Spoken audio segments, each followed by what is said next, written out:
시청자 여러분 안녕하십니까? 지방자치 중점 소식을 전하고 더 나은 지방자치의 방향을 제시하는 지방자치 1번지입니다. 군산시의회가 오는 11월 15일부터 열리는 행정사무감사를 앞두고 시민의 불편사항 제보를 받습니다. 2016년도 시정의 불합리한 사항과 기타 제도 개선 등에 대한 다양한 의견을 접수받아 최대한 의정활동에 반영할 예정입니다. 유희관 기자의 보도입니다. 전라북도 군산시의회가 오는 11월 15일부터 시작되는 행정사무감사를 앞두고 시민제보를 통한 주민의견 수렴에 나섰습니다.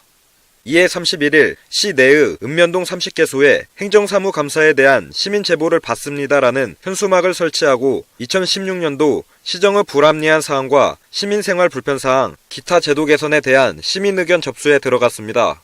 군산시의회는 의회의 가장 실질적 권한인 행정사무감사 기간 동안 시민들의 제보를 통해 시의 잘못된 행정을 바로잡고 이를 토대로 개선점과 향후 발전 방향에 대해 제시할 계획입니다. 또 제보된 의견은 소관상임위의 사전검토를 통해 시민의 의견이 최대한 의정활동에 반영되도록 할 예정입니다. 행복한 군산 만들기 위해서는 무엇보다도 시민과의 소통이 중요하다고 생각합니다. 그러기 위해서는 시민의 소리를 귀 기울이고 시민의 의견이 무엇인가가 가장 소중합니다. 이번 행정사무 기간을 통해서 군산시 의회에서는 시민의 제보를 받아서 지역 주민들에게 이익이 가도록 최선의 노력을 다할 것이며 시민들이 더욱 행복해질 수 있도록 군산시 의회에서는 최선의 노력을 다할 것입니다. 시민 불편사항 제보는 군산시의회 홈페이지 군산시의회 바란다에 의견을 올리거나 시의회에 직접 방문 또는 내달 21일까지 상시 운영되는 전담 접수처 민원 담당관을 통해 접수가 가능합니다. 한편 제보 시 개인의 사생활 침해 및 재판 또는 수사 중인 사건, 이미 감사한 사항, 의장 및 의원을 모독하는 사항, 익명 등은 제외됩니다. K랜 유희광입니다. 메이커스란 디지털 기술을 응용해 스스로 필요한 물품을 만들어내는 창의 계층인데요. 전라북도와 전북지방 중소기업청이 손잡고 2016 전북 메이커스 경진대회를 개최했습니다. 김승균 기자의 보도입니다. 전라북도와 전북지방 중소기업청이 하나 되어 창작개발의 문화 확산을 위해 열리는 전북 메이커스 경진대회를 개최했습니다. 메이커스는 발명가, 디자이너, 기술자 등 전문 영역에 국한되는 것이 아닌 3D 프린터를 이용한 디지털 기술을 통해 스스로 물품을 만들어내는 창의 계층을 말합니다. 이번 행사는 전북 창업벤처 주관 행사의 일환으로 창업의 발판과 중소기업 사업 확장 기회 등 3D 산업 활성화를 도모하고자 만들어졌습니다. 행사 주요 내용으로는 기술 포럼, 메이커 경진대회, 출품작 전시 등의 순서로 진행되었습니다. 특히 인기가 많았던 체험 부스에서는 3D 프린터를 이용한 셀프 제작, 경진대회 출품 전시, 3D 기업의 제품 시연 등 다양한 볼거리와 체험을 통해 참가자들의 눈을 사로잡았습니다. 이번 행사는 지난 1년간 우리 중소기업청이 중소기업 또는 예비 창업자들을 위해서 지원했던 3D 프린터의 그 성과를 같이 공유하고 또 전파하기 위한 자리라고 보면 되겠습니다. 박람회 관계자는 앞으로도 전북 지역의 창업자와 중소기업이 원하는 3D 프린팅 활용 시제품 제작에 적극적으로 지원할 계획이다라고 말했습니다. K랜 김승균입니다. 교육부가 내년도 전북교육청의 지방교육 재정교부금에 누리과정목 762억 원을 삭감해 교부하겠다고 밝혔는데요. 이에 전라북도의회 교육위원회 위원장은 교육부의 누리과정 예산 편성을 촉구하고 나섰습니다. 김진구 기자의 보도입니다. 교육부가 누리과정 예산을 편성하지 않은 전북교육청에 2017년도 교부금을 삭감하겠다는 입장을 밝힌 후 전북도의회 교육위원회 장명식 위원장은 김승환 교육감에게 누리과정 예산 편성을 촉구했습니다. 전라북도의회 장명식 교육위원장은 26일 열린 기자회견을 통해 교부금 삭감은 교육감의 소신과 원칙을 지킨다는 명분 때문에 발생한 것이라고 주장하며 누리과정 예산을 편성하는 것이 최선이라고 밝혔습니다. 장명식 위원장은 이미 정부가 추경을 통해 1,007억 원의 예산을 전북교육청에 지급해 충분하다며 국회에서 누리과정 해법을 모색하고 있는 만큼 도교육청은 우선 누리과정 예산을 편성할 것을 호소했습니다. 교육부는 김승환 교육감이 누리과정 예산을 편성하지 않았기에 내년도 지방교육 재정 교부금의 누리과정목 762억 원을 삭감해 교부하겠다는 입장입니다. 이 과정에서 우리 전북 지역 아이들만 피해를 보는 상황이 지속돼서는 안 된다는 것이 전라북도의회 교육위원장의 입장입니다. 이에 장명식 위원장은 법리나 논리를 벗어나 누리과정 예산을 편성해야 한다며 교부금 삭감에 따른 불이익이 현실화된다면 그 책임은 김승환 교육감에게 물을 것이라고 강조했습니다. K랜 김진구입니다. 전라북도 익산시가 경기 침체로 전국적으로 청년 실업 문제가 증가하고 있는 가운데 이를 해결하기 위해 지난 8월부터 익산형 뉴딜 일자리 사업을 시작했습니다. 지난 28일 정헌율 익산시장이 시청에서 참여자들과 함께 소통간담회를 가졌습니다.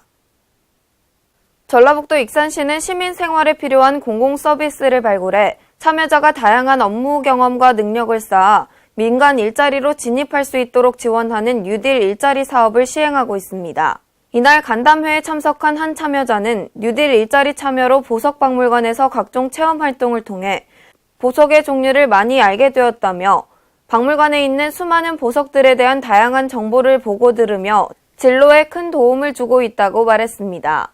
몇몇 참여자들은 전문 인력으로 경력을 쌓기에 4개월은 부족하고 계약직이라는 한계가 있어 많은 기회와 경력을 쌓을 수 있도록 지금보다 안정적으로 근무할 수 있는 환경이 마련돼야 한다고 의견을 제시했습니다.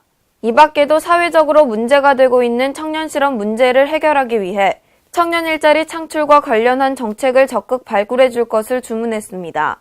이에 정헌율 시장은 2017년에는 뉴딜 일자리를 확대해 시민들에게는 사회 공공 서비스를 제공하고 구직자에게는 직무 역량 향상을 통한 민간 일자리에 디딤돌 역할을 할 수 있도록 최선을 다하겠다고 밝혔습니다.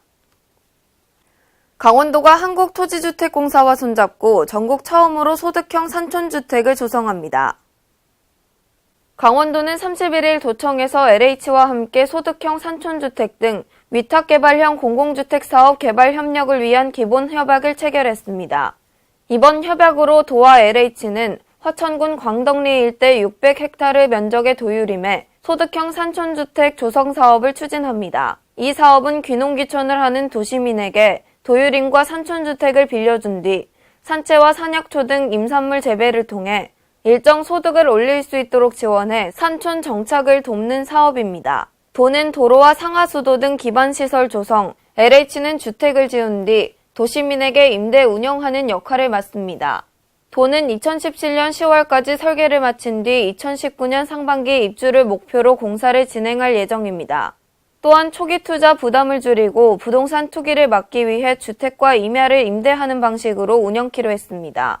1인 가구당 보증금은 1,500만 원, 월 임대료는 30만 원 수준이 될 것으로 예상됩니다. 또한 춘천과 홍천, 횡성 등 수도권으로 인접한 지역의 고속도로와 철도 역세권 인근의 수도권 직장으로 출퇴근하는 젊은 층을 대상으로 한 출퇴근형 산촌주택을 조성할 계획입니다. 이에 강원도 관계자는 산촌에서 머물며 소득을 올리는 소득형 산촌주택 조성은 전국에서 처음 시도되는 것으로 수도권 시민들의 주목을 받을 것으로 예상된다며 사업이 강원도의 풍부한 산림의 활용과 가치를 극대화하고 인구도 늘리는 일석이조의 효과를 거둘 것이라고 말했습니다. 국가보훈처와 한국보훈복지의료공단은 지난 31일 경주시 보훈회관에서 경주 지진 피해 국가유공자들을 위한 위문품 전달식을 개최했습니다. 이번 행사에는 국가보훈처장과 한국보훈복지의료공단 이사장, 경주시 국회의원, 지역보훈단체장 등 200여 명이 참석했습니다. 지진 피해를 입은 경주 지역 보훈 대상자 4,500여 명에게 구급함과 손전 등 생필품 등 3억 5천만 원 상당의 위문품을 전달했습니다. 아울러 경주 지진 피해 주거 환경 개선 지원을 받은 11가구를 대표해 경주시 황남동 한 국가유공자 집에서 2,600호 나라사랑 행복한 집 준공식을 개최했습니다. 나라사랑 행복한 집은 국가보훈처와 보훈공단이 복권기금 지원으로 보훈가족의 주거 환경을 개선하는 사업입니다. 행사장 인근 마을회관 앞에는 지진으로 정신적 피해를 입은 지역 주민을 위해 대구 보훈병원 외상후 스트레스 장애 전문의의 진료와 건강상담이 병행됐습니다. 이에 박승춘 보훈처장은 보훈가족과 경주시민의 빠른 회복을 기원한다며 지진으로 피해를 본 국가유공자를 적극 지원하고 명예와 자긍심을 높이기 위해 최선을 다하겠다고 말했습니다. 원희룡 제주도지사는 31일 제주대학교에서 제주도 내 대학생들과 힘내라 청춘 토크 콘서트를 진행했습니다. 이번 토크 콘서트는 제주도 내 4개 대학 총학생회장을 비롯해 학생회 간부 등 60여 명이 참석한 가운데 열렸습니다. 이 자리에서 청년 일자리 정책과 취업, 문화, 관광 등을 주제로 대화가 진행됐습니다. 제주대 총학생회장은 청년 일자리 확대를 위한 제주도의 제도적 지원을 주문했습니다. 이에 원지사는 제주개발공사와 신화역사공원 등을 통해 일정 비율을 제주 지역 출신의 학생들을 채용할 수 있도록 지역 청년 할당제를 도입할 계획이라며 제주도 내 청년들이 자긍심을 가지고 일할 수 있도록 임금이나 급여 수준을 개선하기 위한 방법들을 모색 중이라고 말했습니다. 또한 학생들이 채용 회사와 비전을 준비하고 공유할 수 있도록 취업 정보를 강화하고 교육과정 개설 등 학교 및 기업과 함께 인재 육성 프로그램을 기획하고 청년 일자리 확보를 위한 제도를 마련하기 위해 노력 중이라고 말했습니다. 학생들은 또한 원도심 활성화 방안과 연계해 청년들이 문화를 즐길 수 있는 도심 구축에 대한 실행 계획을 묻기도 했습니다. 원지사는 관덕정을 중심으로 원도심 역사를 복원하고 제주성을 장기적으로 복원하는 프로젝트를 국토부와 함께 진행 중이라며 원도심 활성화의 일환으로 청년 기업이나 작가들을 지원하고 문화공방 및 사회적 기업들이 입주할 수 있는 환경을 조성해 제주가 문화공간으로 거듭날 수 있도록 할 계획이라고 밝혔습니다. 세종시 평판 디스플레이 장비 제조사인 세미시스코가 전기차 신사업을 위해 본격적으로 나섰습니다. 세미시스코는 지난 28일 임직원 및 협력사, 이춘희 세종시장 등 지역 인사들이 참석한 가운데 세종시 전이면 소재 세종미래산업단지 내에 첫 번째 전기차 양산 공장 착공식을 가졌습니다. 이번에 착공되는 신규 공장은 약 5,800평 부지 위에 사무동과 공장동으로 구성되며 내년 1월 말경 완공 예정입니다.